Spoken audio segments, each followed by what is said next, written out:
What's up, everybody? Today we're going to talk about one of our newest additions to the gecko family. The rough-throated Australian leaf-tailed gecko. Yeah, Saltorius salabrosus.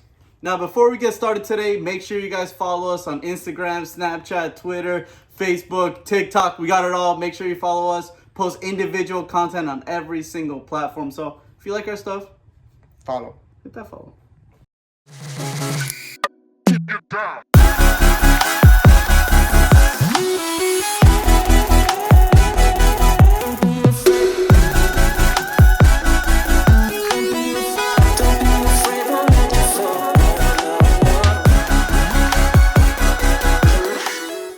So these leaf-tailed geckos are actually one of the hardiest leaf-tailed geckos around. They come from central Queensland, Australia. They come from the forest there, and their climate actually makes them very easy to care for.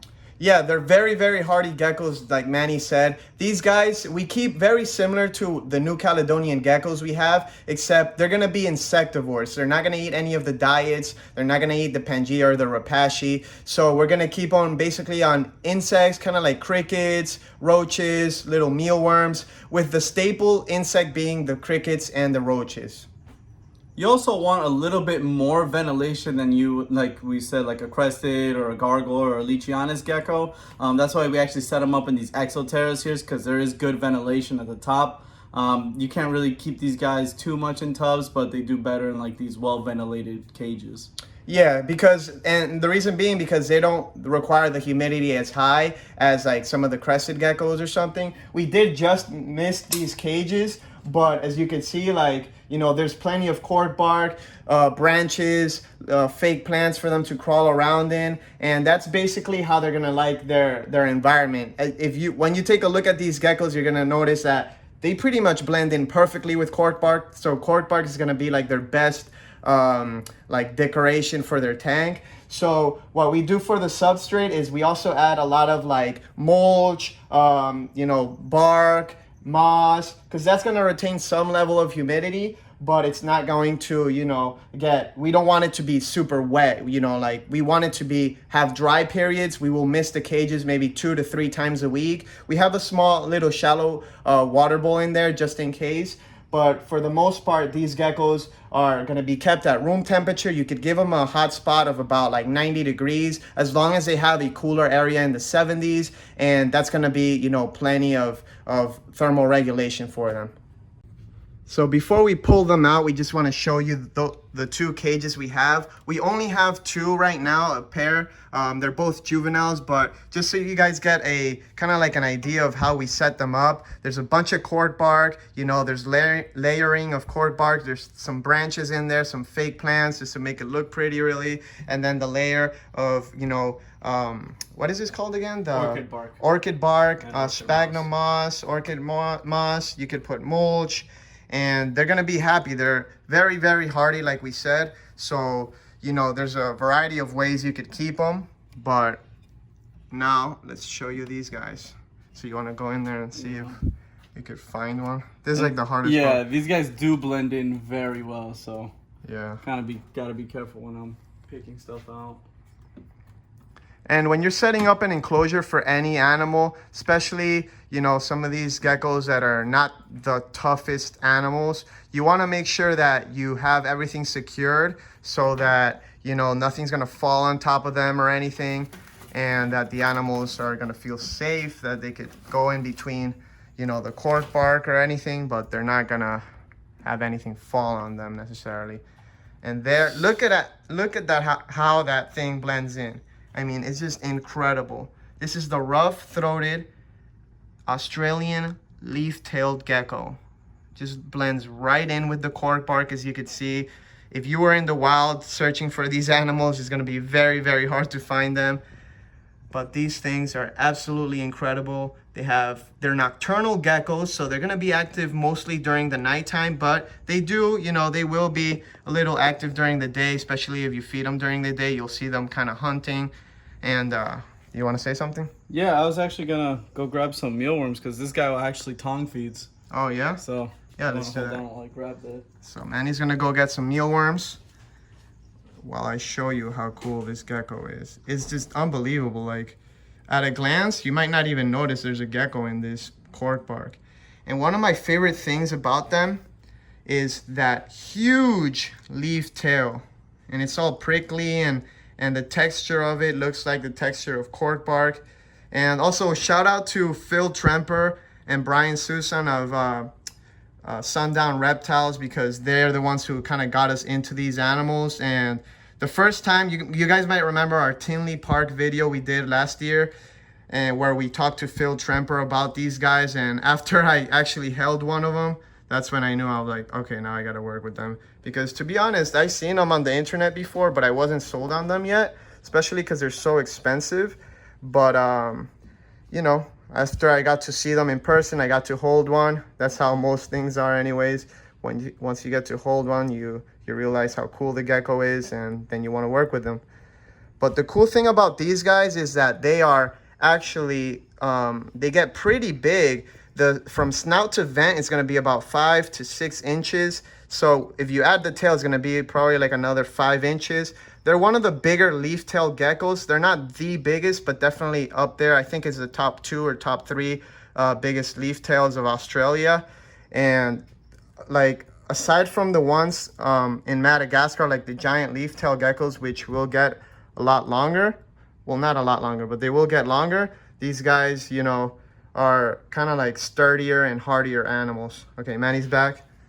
And let's try to feed this thing some mealworms.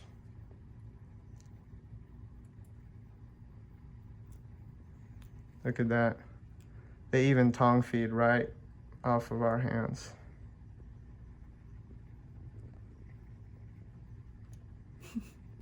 Vicious.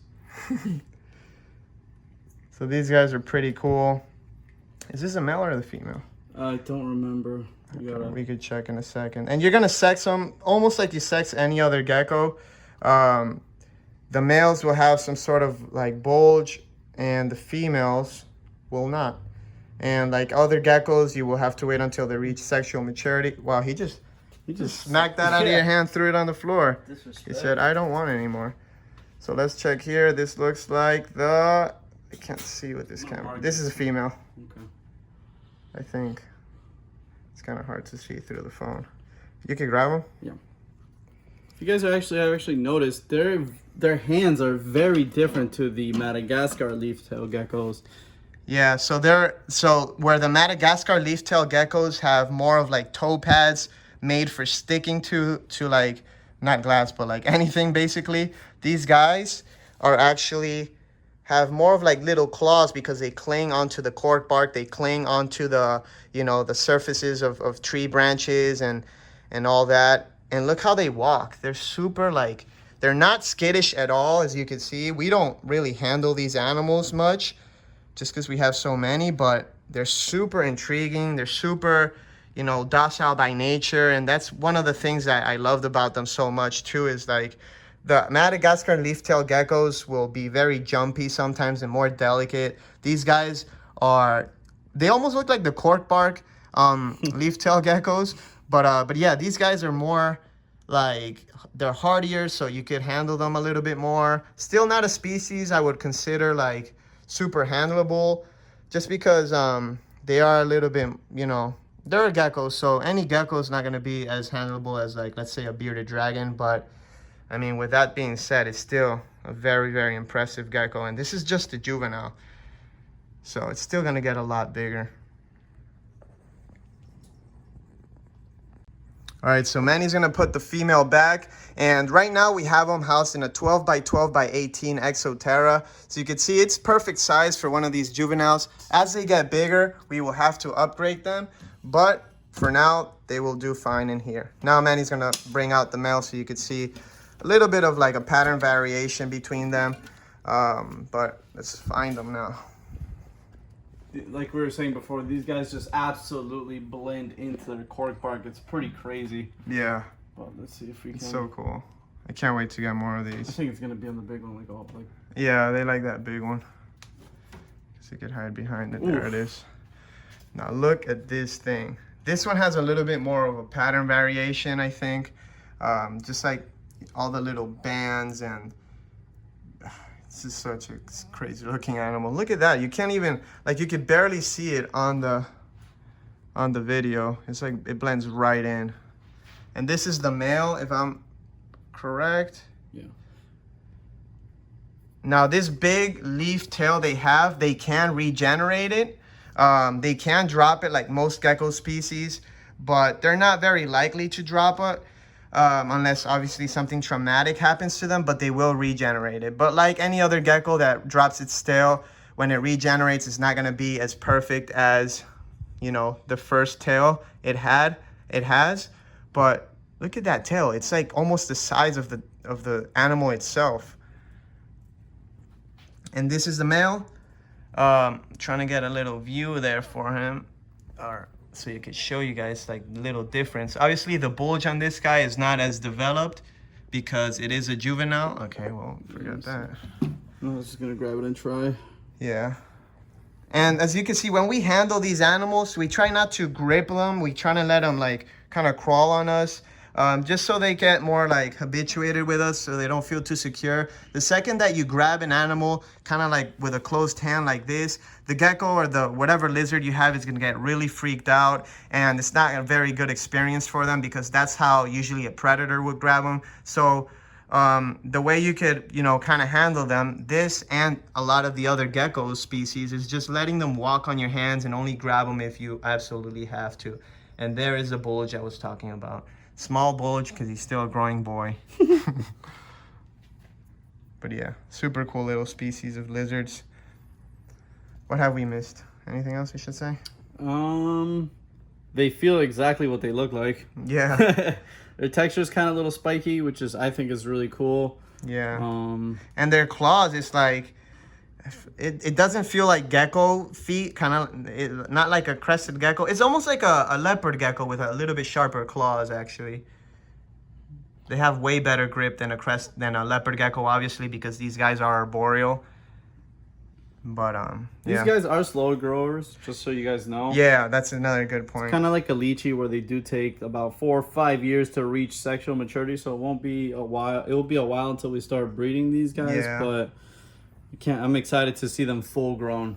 Yeah, so yeah, it takes, you know, anywhere from 3 to 5 years for them to really reach their adult size. And that's okay, you know, I mean, that's part of the hobby. That's part of why we got into this, to kind of like learn about different animals and, you know, grow them out. And, you know, we could have probably bought a adult pair, but we got these as babies. They have grown quite a bit. And now that we are comfortable housing them and confident in how we keep them, we wanted to make a video for you guys because we just think they're such a cool species of geckos. And again, I just want to thank Phil Tremper and Brian for kind of like introducing us to these guys. And now, you know, hopefully in a couple years we will be producing them. Now these guys don't produce a lot of eggs, so that's going to drive their price up. They usually produce, you know, like from what I've read, about 2 to 3 clutches a year. So obviously that's more of like the way lychees produce. They're not very prolific, I would say, but from what I've heard and from when I've talked to people, once the babies do hatch, they're very, very hardy. But like I said, not a lot of offspring, so that's gonna drive the price up for them. And they're pretty big too for like a gecko when they're born. Yeah. They're actually very, very good size, which adds to the hardiness that they have. Yeah. Super cool gecko, the rough-throated leaf-tailed gecko from Australia, Saltorius salabrosus. All right, going back into its home. Yep, so that wraps up this video, guys. I hope you enjoy this species. We really enjoy keeping them, and there are newer species for us, so we're really excited about them. And look at that thing. How crazy is that? So anyways, if you like that, if you like this gecko, if you want to keep up with some of the with our news, with breeding, with this new breeding project, you know, follow us on all the social media, like Manny said in the beginning of the video. And yeah, guys, subscribe if you like the YouTube videos. We appreciate all the support, and we're trying to get to that 100K mark subscribers here on YouTube. I've been trying to put out 2 videos a week so we could, you know, hopefully speed up that process because I want that plaque. So even if you don't like the videos, please just subscribe so I can get this damn plaque. All right, guys, stay safe out there. We love you. See you next time.